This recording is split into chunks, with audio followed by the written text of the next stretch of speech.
May bagong handog ang Sharks Billiard Association para sa mga Filipino Q artists ang SBA Next. Alamin ang kabuang detalye sa ulat ni Bernadette Tinoy.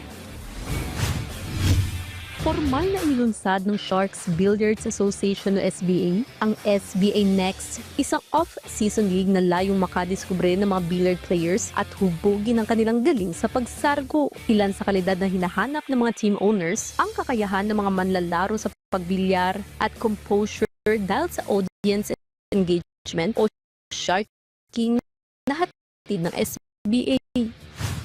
The SBA Next is a way to consolidate the players in one place, yung mga young players, and for the team owners to watch a stage for them to owners. Ipresenta ni Hadley Mariano, CEO ng Sharks, na malaki na ang naging progreso ng SBA mula noong season 1 hanggang sa pagpapatuloy ng season 2 ngayong taon. Ni Hadley na may palaganap ang sport na billiards mga kabataan maging sa publikong paaralan.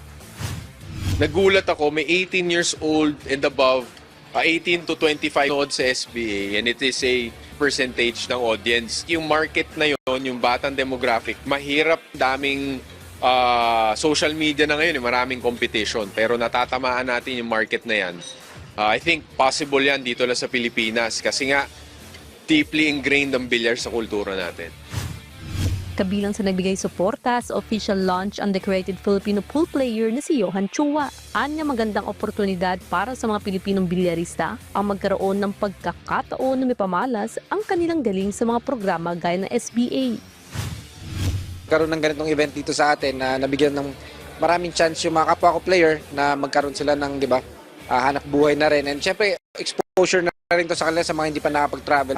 Dito nakikilala sila sa SBA and nakikita ko yung mga ibang kapwa ko player, may mga sponsors na sila na nare-recognize sila sa event na to. So sobrang magandang head start sa kanila yon na eventually makapag-abroad na rin sila, makapag-tournament sila next time.